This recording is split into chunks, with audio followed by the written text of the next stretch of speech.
ഈ കാര്യങ്ങൾ മുഴുവനും ഉമ്മയുടെ വയറ്റിൽ കിടന്നപ്പോഴേ മലക്കെഴുതി വെച്ചിരിക്കുകയാ. ഇത് തള്ളാൻ ആരെ കൊണ്ടും കഴിയില്ല, ഇത് തട്ടിക്കളയാൻ ഒരാളെ കൊണ്ടും കഴിയില്ല. ഇത് മുഴുവനും നമ്മൾ അനുഭവിച്ചേ തീരൂ. അതുകൊണ്ട് എന്റെ പ്രിയമുള്ളവരോട്, എന്റെ പ്രിയമുള്ളവരെ, ജ്യോതിശാലയങ്ങളെ തേടി പോകുന്നവരുണ്ടല്ലോ, മന്ത്രവാദികളെ തേടി പോകുന്നവരുണ്ടല്ലോ, വെറ്റ തിരുത്തിയിട്ട് നിന്റെ ഭൂമി പറയാനും നിന്റെ ഭാവി പറയാനും ഒരുത്തരെ കൊണ്ടും കഴിയില്ല. എന്റെ പ്രിയമുള്ളവര്, ഒരു മനുഷ്യന്റെ ഭാവി എന്താകുമെന്ന് പറയാ അല്ലാഹുവിനല്ലാതെ ഒരു മനുഷ്യനും കഴിയില്ല. കാരണം അല്ലാഹുവിന്റെ പരിശുദ്ധമായ ഖുർആൻ പറയുകയാണ്, 5 കാര്യങ്ങൾ അല്ലാഹുവിനല്ലാതെ മറ്റാർക്കും അറിയില്ല, ഒരു മനുഷ്യനും അറിയില്ല, ഒരു തങ്ങൾക്കും അറിയില്ല, ഒരു പ്രവാചകനും അറിയില്ല. 5 കാര്യങ്ങൾ അല്ലാഹുവിന് മാത്രമേ അറിയൂ. പരിശുദ്ധമായ ഖുർആൻ ഉണ്ടല്ലോ, സൂറത്തുൽ ലുഖ്മാനിന്റെ അവസാനം എടുത്തു നോക്ക്. മഗീബാത്തുൽ ഖംസ് എന്ന് പറയുന്ന 5 കാര്യങ്ങളുണ്ട്. ആ 5 കാര്യങ്ങൾ അല്ലാഹുവല്ലാതെ അറിയില്ല. ഒന്നാമത്തെ കാര്യം എന്തെന്നറിയുമോ? ഇന്നല്ലാഹ ഇൻദഹു ഇൽമുസാ. ഈ പ്രപഞ്ചം എന്നാണ് നശിക്കുന്നത്, ഈ പ്രപഞ്ചം എന്നാണ് തകരുന്നത്, അത് പറയാ അല്ലാഹുവല്ലാതെ മറ്റാർക്കും കഴിയില്ല. ഒരു വെള്ളിയാഴ്ചയാണ് തകരുന്നതെന്ന് നമുക്കറിയാം, പക്ഷേ ഏത് വെള്ളിയാഴ്ചയാ, ഏത് വർഷമാണെന്ന് പറയാൻ ഒരാളെ കൊണ്ടും കഴിയില്ല. 2, അല്ലാഹുവിന്റെ ഖുർആൻ പറയുകയാണ്, വയുനസ്സിലുൽ ഗൈസ. മഴ എപ്പോഴാണ് പെയ്യുന്നതെന്ന് പറയാൻ, പെയ്യുമോ പെയ്യാതിരിക്കുമോ, പെയ്യാൻ സാധ്യതയുണ്ടെന്ന് പറയാനല്ലാതെ മഴ പെയ്യുമെന്ന് പറയാൻ ഒരുത്തനെ കൊണ്ടും കഴിയില്ല. അല്ലാഹുവിന്റെ ഖുർആൻ പറയുകയാണ്, വയുനസ്സിലുൽ ഗൈസ. മഴ എപ്പോ പെയ്യുമെന്ന് പറയാൻ അല്ലാഹുവിനെ കഴിയൂ. വയഅമലു. അല്ലാഹുവിന്റെ ഖുർആൻ പറയുകയാണ്, വയഅലമു മാ ഫിൽ അർഹാം. ഉമ്മയുടെ വയറ്റിൽ കിടക്കുന്ന കുഞ്ഞിനെ കുറിച്ച് പറയാൻ, ഉമ്മയുടെ ഗർഭാശയത്തിൽ കിടക്കുന്ന കുഞ്ഞുണ്ടല്ലോ, അതാണാണോ പെണ്ണാണോ എന്ന് പറയാൻ ഒരാളെ കൊണ്ടും കഴിയില്ല.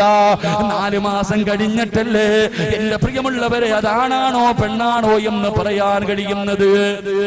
4 മാസം കഴിഞ്ഞിട്ട് ശാസ്ത്രത്തിന് പെണ്ണിന്റെ വയറ്റിൽ കിടക്കുന്ന കുഞ്ഞ് ആണാണോ പെണ്ണാണോ എന്ന് പറയാൻ കഴിയൂ. അതിനു മുമ്പ് പറയാൻ ഒരാളെ കൊണ്ടും കഴിയില്ല. അല്ലാഹുവിന്റെ ഖുർആൻ 4-മതായി പറയുന്നു, വമാ തദ്രീ നഫ്സുൻ മാദാ തക്സിബു ഗദാ. ഒരു മനുഷ്യന് നാളെ എന്ത് സംഭവിക്കും, അടുത്ത സെക്കൻഡിൽ ഈ വാഴ പറയുന്ന സിറാജിന് ഇന്ന് ഈ വാഴ പൂർത്തീകരിക്കാൻ കഴിയുമോ എന്ന് പറയാ ഒരാളെ കൊണ്ടും കഴിയില്ല.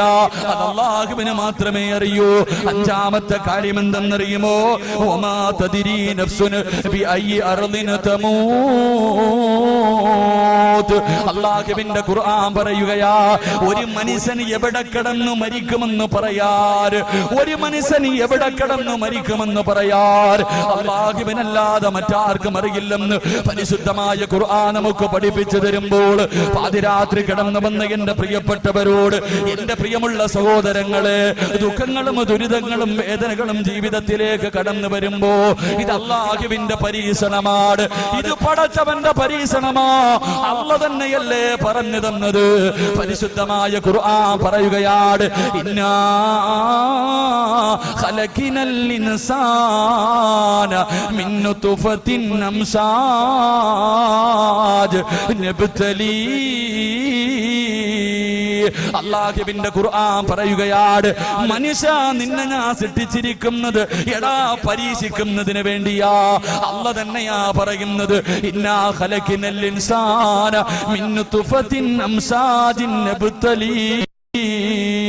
നിന്നെ പരീക്ഷിക്കാനാണ് നിന്നെ ഞാൻ സൃഷ്ടിച്ചതെന്ന് പരിശുദ്ധമായ ഖുർആൻ പറയുമ്പോൾ അല്ലാഹുവിന്റെ ഖുർആൻ പറഞ്ഞു തരികയാണ്, നമ്മളെ പരീക്ഷിക്കുന്നതിന് വേണ്ടിയാണ് അല്ലാഹു നമ്മളെ സൃഷ്ടിച്ചത്.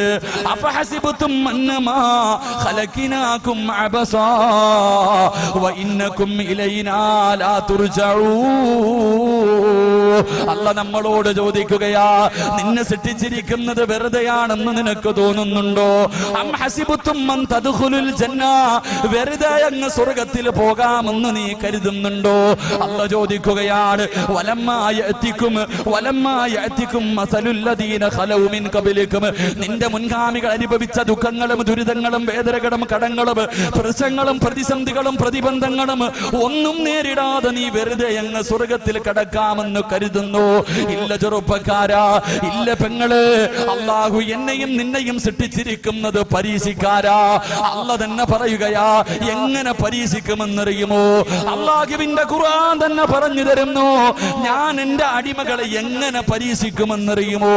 അള്ളാന്റെ ഖുർആൻ പറയുകയാണ്, വലനബ്ലുവന്നകും ബിശൈഇൻ മിനൽ ഖൗഫി വൽജൂഇ വനകസിൻ മിനൽ അംവാലി വൽ അൻഫുസി വസ്സമറാത്ത്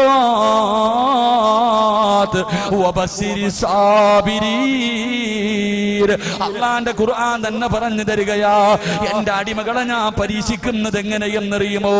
എനിക്കിഷ്ടപ്പെട്ടവര് എന്റെ അടിമകളെ ഞാൻ എങ്ങനെ പരീക്ഷിക്കുമെന്നറിയുമോ? അവന് ഭയം കൊടുത്ത് പരീക്ഷിക്കും, അവന് പട്ടിണി കൊടുത്ത് പരീക്ഷിക്കും, അവന് കടങ്ങളും നഷ്ടങ്ങളും ഉണ്ടാക്കിയിട്ട് പരീക്ഷിക്കും, അവന്റെ കച്ചവടം മുഴുവനും തകർത്തിട്ട് ഞാൻ പരീക്ഷിക്കും, മാരക രോഗങ്ങൾ കൊടുത്തിട്ട് പരീക്ഷിക്കും, സ്വന്തം മക്കളുടെ മയ്യത്ത് പള്ളിക്കാട്ടിൽ കൊണ്ടുപോയി സ്വന്തം മക്കളുടെ മയ്യത്ത് കബറടക്കിയിട്ട് അല്ലാഹു തന്റെ അടിമകളെ പരീക്ഷിക്കുമെന്ന് പരിശുദ്ധമായ ഖുർആൻ പറഞ്ഞു തരുമ്പോൾ, അല്ലാഹുവിന്റെ ഖുർആൻ പറഞ്ഞു തരുമ്പോൾ, എന്റെ പ്രിയമുള്ളവരെ, അല്ലാഹ് തന്നെയാ പറഞ്ഞത്, മനുഷ്യ നിന്നെ ഞാൻ പരീക്ഷിക്കാൻ സൃഷ്ടിച്ചതെന്ന് പറയുമ്പോ, എന്റെ പ്രിയമുള്ളവരെ, അല്ലാഹുവിന് ഇഷ്ടമില്ലാത്തത് കൊണ്ടല്ല നിനക്ക് കടം തന്നത്, നിനക്ക് രോഗം തന്നത്, നിന്റെ കച്ചവടം നഷ്ടത്തിലാക്കിയത്, നിന്റെ മക്കളെ മരിപ്പിച്ചത്, നിന്നെ ഇതുപോലെ ഒന്നിനു പുറകെ ഒന്നൊന്നായി ജീവിതത്തിലേക്ക് ദുരിതങ്ങൾ തരുന്നത് അല്ലാഹു നിന്നോട് ഇഷ്ടമില്ലാത്തത് കൊണ്ടല്ല, സ്നേഹമുള്ളത് കൊണ്ടാ, സ്നേഹമുള്ളത് കൊണ്ടാ. അല്ലാഹുവിന്റെ റസൂൽ പറയുന്നു, സഹാബാ, അല്ലാഹുവിന് ചില അടിമകളുണ്ട്, ആ അടിമയ്ക്ക് സ്വർഗം നിർബന്ധമാണ്. അല്ലാഹ് പറയുന്നു, എനിക്ക് ചില അടിമകളുണ്ട്, ആ അടിമയ്ക്ക് സ്വർഗം നിർബന്ധമാ.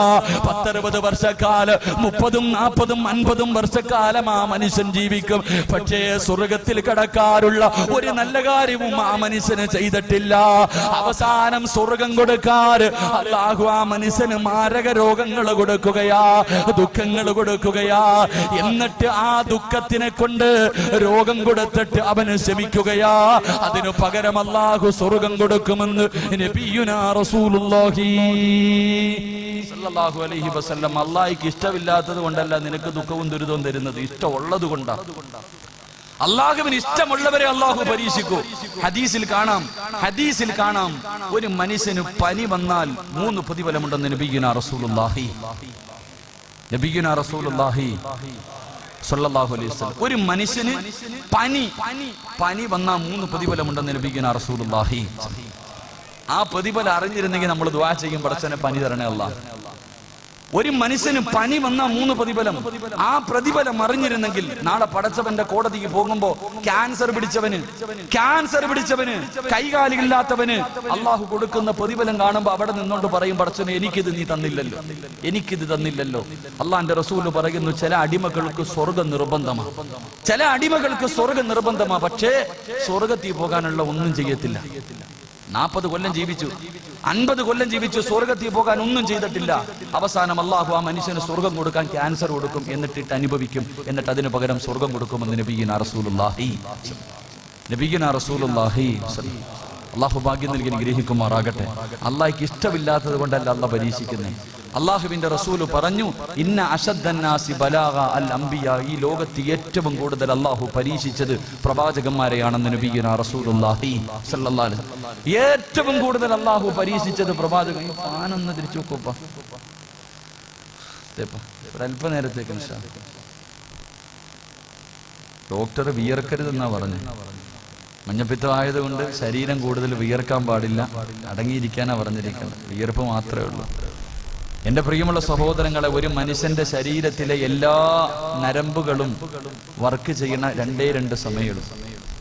2 സമയത്തിലെ ഒരു മനുഷ്യന്റെ ശരീരത്തിലെ എല്ലാ നരമ്പുകളും വർക്ക് ചെയ്യത്തുള്ളൂ.